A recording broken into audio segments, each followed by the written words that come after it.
претходното видео го најавив постоењето на битието што го именував како мојата душа и ви прикажав како првично изгледаше мојата потрага по неа. Пред да продолжам понатаму, со излагање на повеќе информации околу душата, ќе треба претходно да разгледаме неколку битни работи, од кои првата е како работи умот.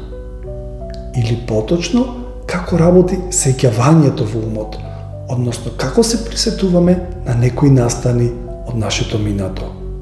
И така доаѓаме до поимот асоциација или асоциативно поврзување, па да го разгледаме малку повеќе овој поим.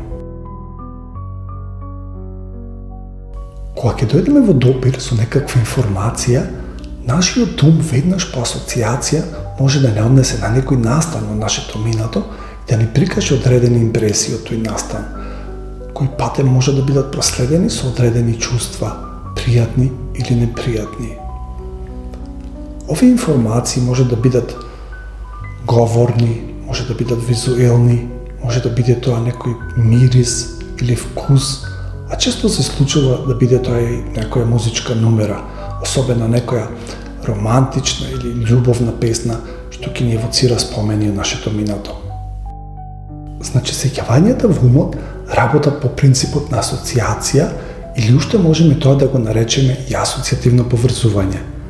Па да разгледаме сега неколку примери. Се среќавам на улица со еден пријател од младоста, што не сум го видел толку време, и онака додека се муабетиме, едно време ме прашува: се сеќаваш ли кога бевме на одмор во Претор? Претор. Кога езерото се уште не беше повлечено, летувањето таму можеше да биде прилично интересно. Се сеќавам, водата беше убава за капење. Имаше многу луѓе по плажите, а навечер се правеа баш добри свирки со акустични гитари, на некоја клупа обично, или на некоја кајче, извадено надвор од езерото. Се сеќавам уште и сонцето се уште светеше жолто. А како и зошто денес свети бело, не ми е беше најасно. Мада си имам своји теории за тоа, меѓутоа сега нема да дискутирам во некое наредно видео, што не е со духовна содржина.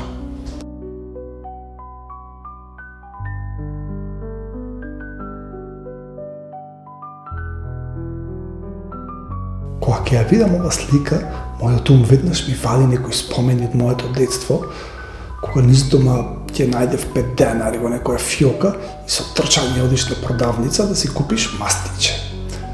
Се сеќавам, овие мастичиња можеа да бидат и некако незгодни, оти беа дебелки и ако не беше времето баш топло, можеа да бидат поприлично тврди, па кога џвакаш треба ептен да внимаваш, оти можеш да искршиш некој сапче. Мастиките од детството.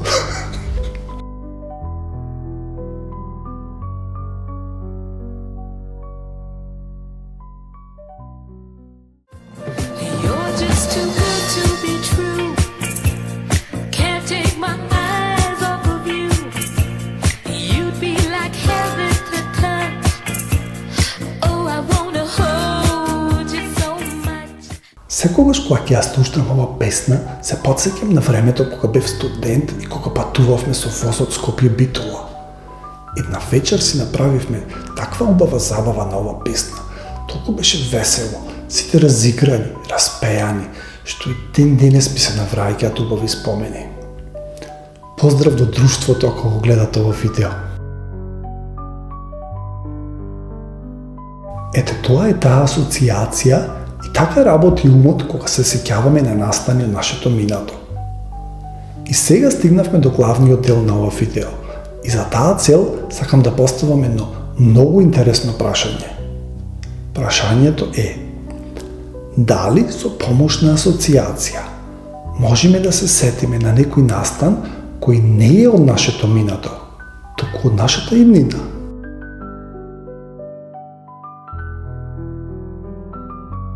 Колку и да изгледа тоа неверојатно, мене ми се случи. Немам објаснување, Не знам како, ама се случи. После една музичка асоциација, јас успев да се сетам на еден многу битен настан, кој што не беше дел од моето минато, туку на некој начин можеме да речеме дека беше дел од мојата иднина. И кој е тој настан? Се сетив на постојањето на мојата душа.